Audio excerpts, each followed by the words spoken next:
Pricing for commercial photo shoots. Coming right up.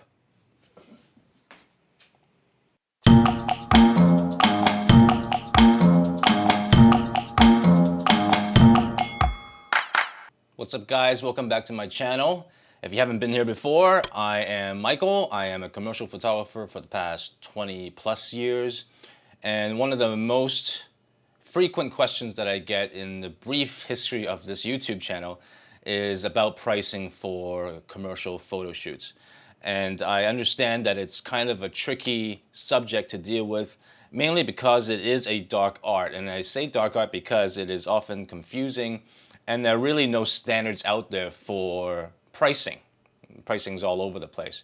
But I would beg to differ that there is some sort of pricing standard out there. An example I can give you is a few years ago, I quoted on a job against two other photographers. I didn't get the job, but one photographer was from Germany, I'm from Asia, another guy was from the US, and the client was from the US. Now, all three of us came in pretty close from the client telling me that our quotes were around the same. So there must be a way that three different photographers from all across the world came up with roughly the same price. So there is some sort of a standard that I think over time and experience you will get to it. So this video is to help you get started with the process, and I'm going to explain step by step what the procedures are to figure out the right price for a certain job. So if you watch my other videos, you probably noticed that they go quite long, 30 minutes, 40 minutes sometimes, only because I go into a lot of detail about the subjects I talk about. This one is no exception. So what I'm going to do, instead of making a very long video, is to break it down into bite-sized chunks. And today's video is about the creative brief. One of the main differences between commercial shooting and private shooting is that commercial shooting is considered B2B, or business to business. You, a business, and you should be a business as a photographer, are providing a service for another business, versus B2C, which is business to consumers. That usually goes for wedding photography, family portraits, baby stuff. That kind of photography is for consumers. So B2B is all about commercial photography. It's business to business. And when you deal with business to businesses, usually the businesses that you are serving would likely have some sort of a design mock-up of the photography that they want. And they would likely hire a service of an agency or have someone in-house mock up something to give to the prospective photographers to use as kind of a reference to base their quotations on. So the creative brief is that document that they will provide you as a prospective photographer. You're not hired yet, but you are considered to be hired, and they want you to provide an estimate or quotation, depending on which part of the world you're in, based on their needs, and their needs are laid out in a document called the creative brief. If you haven't watched my marketing video, it's up here. Even though it deals with car photography, it actually covers most commercial work because it goes through a broad range of step-by-steps on how to go after the clients that you want. My example is for car photography only because I shoot a lot of cars. But assuming that you've gone through those steps from that video and you've marketed yourself out there and you shared your work out there, one day someone's going to give you an email saying something like, they've seen your work out there and they're considering to hire you for a particular photo shoot. Here's the creative brief. Please give us an estimate based on these specifications. So the whole point of a creative brief is to provide the photographer with some information that he or she can use to build a quotation out of. The problem is that the information they provide you is often vague, and there's missing gaps in there that you have to fill. So one of the crucial things to do is to sift through the creative brief and then build a list of questions to ask the client. So that step one is to read through the brief and kind of figure out in your mind what the photographs will look like based on the information they gave you.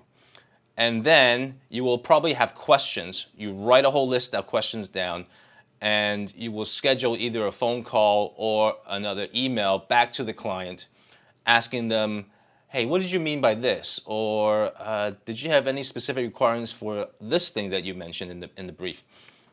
And they will refer back to you that information so you have a very clear understanding of what they want.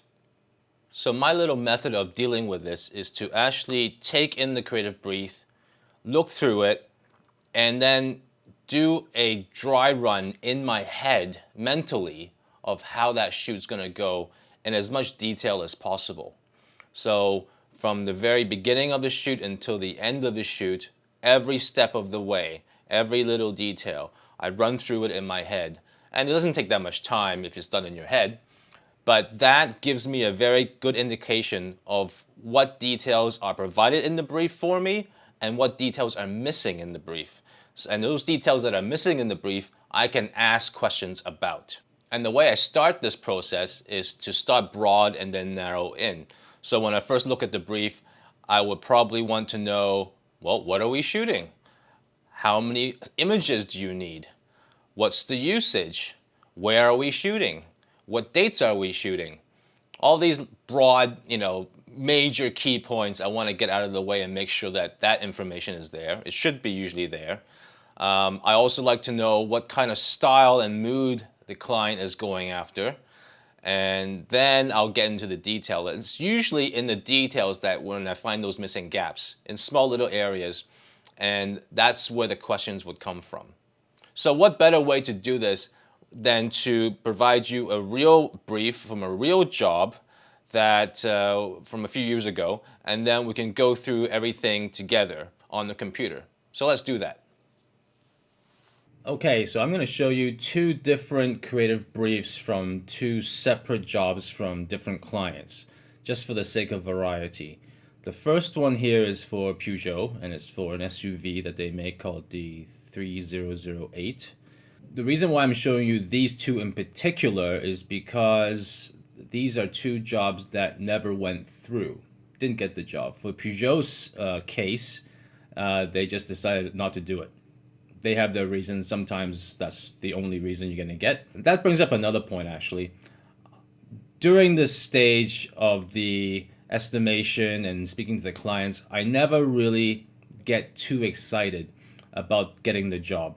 And that comes from experience because in my experience, I don't start getting excited about the job until they sign the estimate, and therefore it's definitely on paper that it's a green light, it's going ahead. But before that happens, I would keep my enthusiasm up just for show. But generally, I'm not expecting anything because jobs like this, if you just look at the numbers, the success rate of getting a job through to become approved happens more than actually not. So that's just the way it is. And in this case, it was canceled. In the other case, for Renault, that was simply canceled because it was just too difficult to achieve. It was going to be too time consuming, too expensive, and we all decided that it was just not a good idea. Even I agreed to it. But we'll get to that later. So another thing that reason why I can show these two is also because I did not sign an NDA for these jobs. Usually, and I should have mentioned this earlier, is that when they send you that first email saying, hey, we're interested in hiring you, can we send you some documents, the creative brief to see, but we need you to sign an NDA first before we can show you anything. Basically, an NDA is a non-disclosure agreement. And basically, when you sign it, you agree that you cannot talk about this job to anyone because it's confidential. So just to make sure that you're not going to spill the beans and spread the word before this job actually happens or even afterwards. They just want to make sure that you keep your mouth shut, basically. So I didn't sign NDAs for these. Sometimes they make you sign, sometimes they don't. It really depends on who the client is.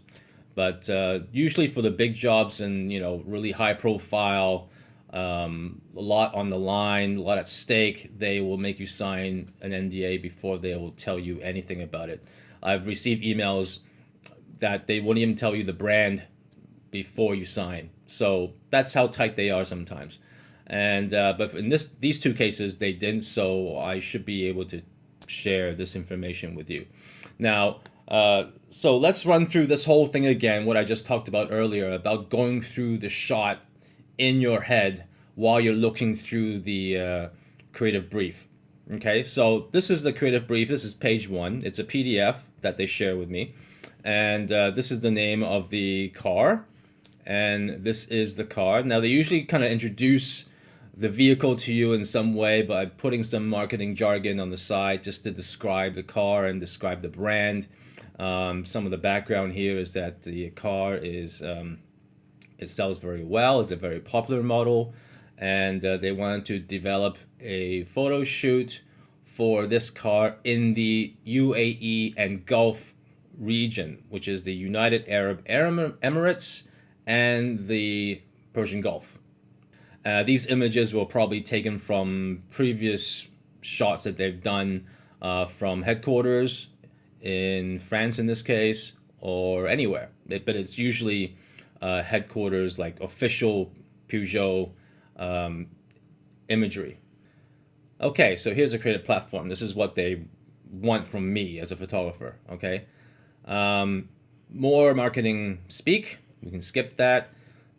This is actually key right here because there's kind of a tagline, unmatched everywhere. And I didn't see this at first, but later on when I went back to it, I noticed that everywhere was actually a key concept. And you can see it here later on where it says individuals. They want to show beautiful shots of the car in different situations using match cut imagery. Match cut is basically where you have an image of the car, but the background is taken from different locations. And the car is still there. It's one shot, but the background is different locations. So in this case, it kind of looks like this, where the car shot is here and 3 separate backgrounds, and this is the match cut. It's just a straight cut, right? It doesn't have to blend into each other. It's just a straight line through it. This is the area where I start asking questions. How are we going to make this happen? When it comes to mine, first thing I would say is, are these locations, do we have to shoot the car on location? Are we shooting in a studio and the locations separately? And here comes, challenge number 1. Clients like, we have a really limited budget for this. And that happens a lot. They say that a lot. Sometimes they don't, because sometimes they have a healthy budget and they'll tell you. But in this case, they haven't told me what the budget is. I've asked, and you should always ask if you can, because that would give you a very good starting point. But in this case, they really didn't know. But they wanted to keep the cost down to a minimum. And it's just one shot. So for this example, it's a good way to start explaining creative briefs to you, because it's a simple shoot, so to speak, because it's only one image, one final image that they're looking for. But even though it's one final image, it's a composite of several images put together. So the several images still need to be shot. It's not just one shot. It's actually several shoots building into one final shot. So they even explain further that for the sake of this creative brief, this image that they made here was actually 3 separate images, where this car was taken from this image here, and then they just stripped in these 2 backgrounds of the nighttime building scene and the desert scene separately, and they cut it right here. That's how they made this creative brief. But if you look at this, it looks pretty good already. They've probably have their in-house retouchers make this up, and it looks actually pretty good. And a lot of times, if they give you a kind of like a photoshopped image, it looks pretty good, but you have to make it look even better than this. So that's why they would hire you. Otherwise, they could probably just use this, but they never would. They would always want to get the best quality possible. This is just like a mock-up. But when it's usually an image-based mock-up, like a photo-based mock-up, I have a lot of questions to ask because I don't know how much they want this image to look in the final, or is there flexibility, or is it open to interpretation? Because when I look at it, I can see, well, do they want exactly this, like a complete carbon copy of this, just in higher res, maybe higher quality? Maybe we'll change the models a little bit, but is this exactly what they want? I don't know at this point. I'm just looking at this, and I need to ask them, first of all, how tight is this layout? This is the layout. Or how tight or loose is it? Tight meaning is they want exactly what they see here. And sometimes they do, because especially in bigger jobs, mock-ups like this have to go through several layers of approval, from the art director up to the creative director, then to the client, and everyone approves it along the way. So it gets really tight that way, because in the end, they'll just expect you to do everything in according to the layout. Other times they say, well, it's just kind of like an idea, and we would love your input to make it better. So it's a question that I have no answer to in the beginning. I'm just looking at this. So usually my first question is, how tight or loose is this? And in this case, they say that they want the scenes to be the same. So in this case, they want a nighttime residential area. They want a desert scene here, and they want some sort of mountain, nature kind of looking scene. And when you think of shooting in Dubai and surrounding areas, desert, yes, definitely you can find that anywhere. Nighttime villas, definitely you can find those too. This scene had the biggest question mark for me, because I didn't know for sure if the geography of the land even had this, and they said that they do. So I'm like, okay, that's cool, right? So if all these three locations and scenes are available within the area of Dubai, I would say that, well, we can actually just take the car to these three areas and shoot it there. And then we'll composite it together in post. And we will shoot the car with exactly the camera match. So the camera angle has to be precisely matched in terms of camera height, focal length, focus, and distance to the car. We'll have to measure it. Like, this is what's going through my head right now. And how do we do that? Well, probably, I'm just thinking, using string and tying one part to this end of the car, and another part to the camera, and then another part to this end of the car, and hook it up tight so that you can taut the string tight, and just use that as a guide. So every time you go to a different location, you just bring that string back out, and you should have a perfect match every time. Same goes for the height of the camera as well. So that was my way of preliminarily just kind of going through this and seeing how technically we can work and make this happen.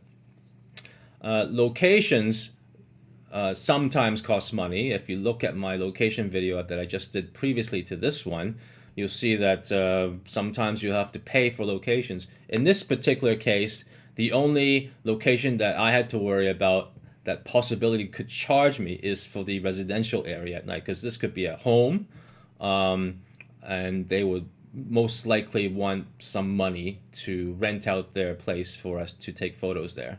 The desert scene, I did ask if these kind of structures in the background were essential, or could just a sand dune be okay? They said sand dunes are fine, so this was not necessary. Another question to ask. This area over here, like, do we need mountains? Yes. Do we need the clouds? Optional. Like, details. Gravel, optional, not a must. And I'm like, okay, that's not bad. So that opens up a little bit of flexibility there. Does the villa have to be shot at night? Yes. How about the desert scene? Sunset. And how about the nature scene? Just normal daylight. So I'm like, okay, I think I see a pattern here. I think this could work. If you want to lower the budget and keep the budget down to a minimum, we can shoot this entire thing over one day. We can do morning or sunset, sunrise or sunset for the desert scene to get the side lighting, and then move over to the mountain scene for the regular daytime look, and then at night go to shoot the villa. And we can get that all done in one day, and that helps us a lot with costs.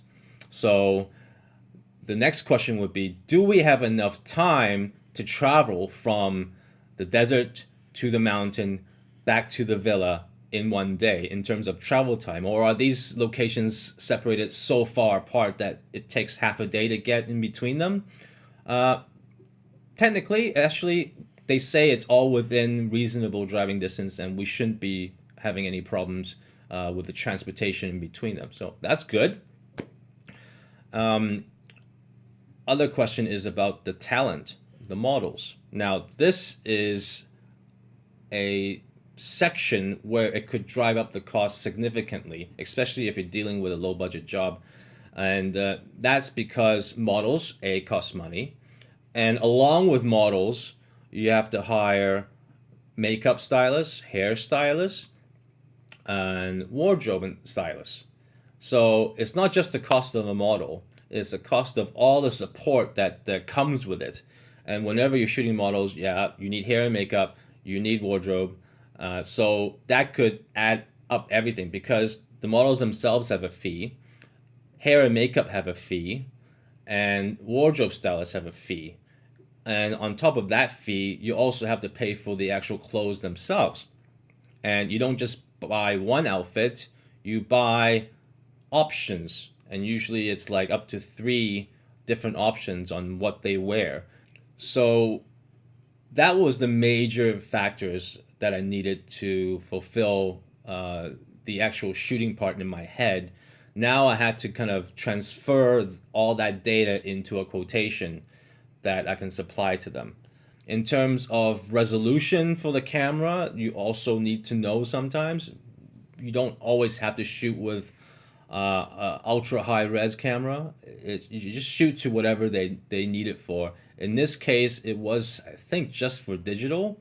So the resolution didn't need to be that high. I think anything, even, like Sony A7R or even Canon EOS R, you don't have to go Phase 1 or Hasselblad for any of this. In this case, I would say for the desert scene and for the nature scene, there was no lighting that was required. I think we just wanted natural lighting. And but for the villa scene, we would need to have some sort of lighting, but it was only for the talent because we wanted to keep it natural. We wanted to use the lights of the villa to light up the car. So it was going to be ultra long exposure, and therefore, of course, you're shooting on a tripod anyway because we have to get the camera to match for all 3 locations. But in this case for the villa, it was ultra important to shoot with a long exposure on a tripod just to keep the ISOs down and to keep the noise levels as low as possible, and shoot the talent separately with separate lighting just to make sure that they're visible. It's not just some ghostly figure. It's a ghostly figure here. He's only lit by the headlights, but you want the option of having some lights with you when you're shooting at night, just in case you need it. Okay? And more often than not, we probably won't need it, but I would still bring something because, hey, you're shooting at night. Showing up to a shoot at night without lights is not the greatest idea, just in case you need it. And in the grand scheme of things, bringing a light is not a big deal in terms of lugging it, because you're lugging a whole bunch of other stuff anyway. And renting it doesn't cost that much money. There's probably not much else to talk about. If you have a question, comment below, please. Okay, so let's move on to the other one. This is an example of a photoshopped photography-based mock-up, but I'm going to show you another one where it's just a hand-drawn marker-rendered layout. And this is for a job for Renault. in Hong Kong. Now, the background to this one, because in the brief they didn't really explain it very well. Um, this is a scene, and this is an actual location in Hong Kong where I live, and you can see the street here, and it curves, and there's a big building in the background. It actually looks. This is it. This is from Google Maps, right? So they actually found a pretty good match from the Google Street View and used it in the drawing that they made. But if you are aware of racing, there is the regular Formula One World Championships, and out of that spawned a Formula E Championship, which is basically race cars that are electric, right? And Hong Kong was about to host their inaugural Formula E race, and this was the months building up to the race. So Renault wanted to do one ad to kind of showcase Hong Kong culture and also showing their vision of electric vehicles in the past, in the current, and in the future. So this was a pretty cool ad to show a Hong Kong tram, which is electric. In real life, they look like this. They're still running on the same tracks as they are. So it's a big tourist magnet, okay? And they have a Formula E car, of course, and Renault is one of the sponsors for the teams. And Renault also has their own electric passenger car. So they wanted to put all three cars on this road, and of course, the tram being on tracks can't be moved, so we have to find a road with tram tracks on it and shoot this thing. Now, great idea. I love the idea, but to technically execute it was going to be a complete nightmare. So when I first saw this, I didn't have any photos to base it on because it wasn't a photo-based render. It was just a drawing. So direction is, it could be anything, right? So I really had to narrow down exactly what they wanted. And they wanted something that was kind of like a sunset look would be ideal. And I already knew that wasn't going to happen because they didn't, when they told me that, they didn't factor in where the sun rises and sets. And in Hong Kong, I know, having shot here enough times, that it'll be great if the sun set over here, right, to get a nice backlight. But in reality, it doesn't happen. The sun's like setting way over on this side here, rises over here, sets over here. So, and even though it could be cool side lit, there's so many buildings and a huge mountain that blocks the sun. It won't work. So their second option of the shooting time was to shoot at night. And I'm like, okay, I think this can only happen if we shoot at night. And the main problem for this shot was to actually get access to the road.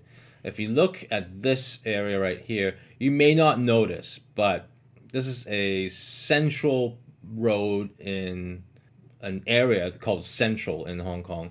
And it's one of the busiest areas for traffic in the entire city. To be able to block this off during the daytime would be impossible. Just no way we can do it. And no matter how much money we have, money's not even an object here. It's just that it's physically impossible to block off this area. There's so much traffic going through here. I did my research and I found out that just this line, this road here, there were more than 50 bus routes that go through this area. That means I would have to find a way to reroute all 50 bus routes to go around us. And I didn't even know how to do that. Like, even the production people I spoke to, they were like, we've never done that before, you know? So this area is basically like out of bounds completely for production because of the headaches involved. And we can't just, move to a different location that doesn't have a tram track. We have to follow a tram track because we needed a tram in there. And it just so happens that pretty much everywhere the tram goes is a really busy area for the entire route of the tram. So that was one reason why this thing got canned. There was no other way of doing it.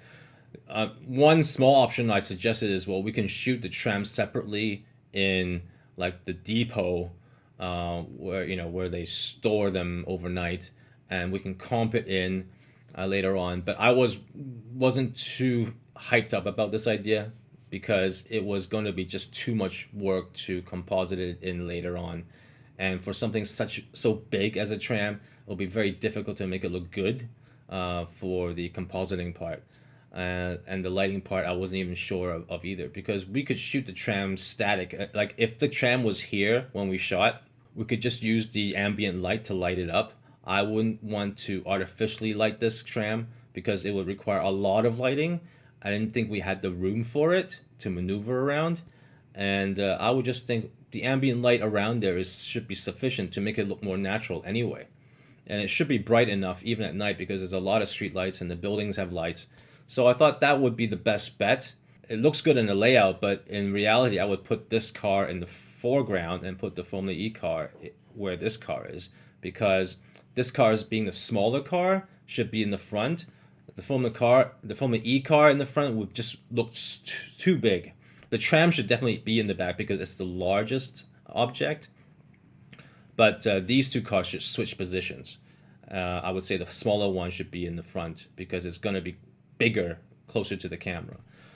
These curbs for the Formula E track will have to make up, and I would have to kind of figure out how much it would cost to make these little kind of red and white patches. And I would definitely wouldn't paint them onto the ground because we won't be able to remove it nicely. So I would have to buy like or have made like probably just planks of wood and spray them, paint them red and white and just lay them on the ground. Now, this is going to be a motion shot, so these lines, these tiles here, these curves will be blurred. So if it's just wooden planks, after blurring, you won't be able to tell that they're fake. If it was a static shot, yeah, that would be a totally different matter. But knowing that it's going to be motion blurred, you can get away with some of these things. And therefore, we'll have to figure out a way to blur the background realistically. And for the cars, we can jack them up and spin the wheels and get that motion blur in camera. And but with the tram, oh, well, I figured out how are you going to jack up a tram? Well, you don't have to actually because the wheels are hidden underneath the tram. You can't see them anyway. So you just have to kind of cut it out and blur the background around it. So that shouldn't be that much of a big deal either. Obviously, we'll have to blur the reflections on the cars as well. I think another major problem that we had to deal with was, if you look at this street view again, is that even if I think I got as far as talking to the authorities about blocking 2 lanes for the shoot, and that was still a maybe.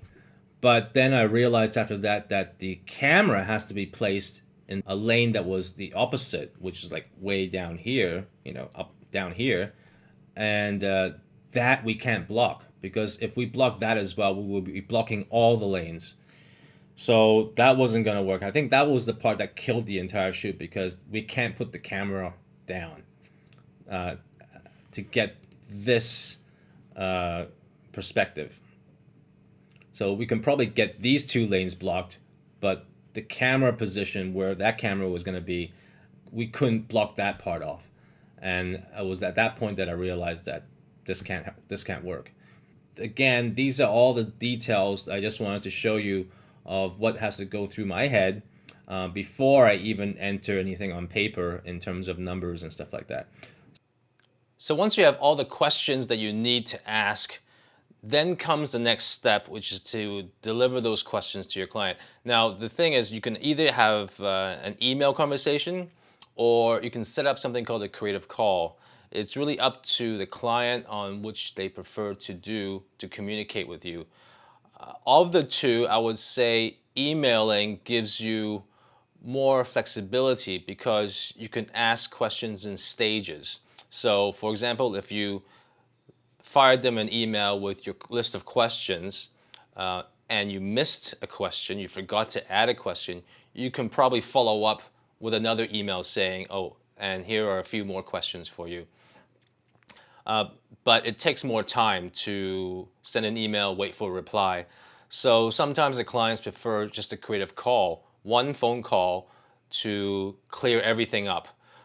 It's quick and efficient, saves everyone time, but the risk is that if you forgot to ask a question in a call and you have to call them up or follow up with an email, it kind of makes you look bad.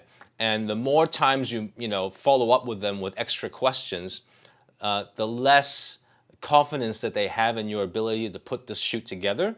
So it's really important that if you're going to have a creative call, to make sure that you have every single question laid out and ready to ask. Then they will get the impression that you know what you're doing. All right.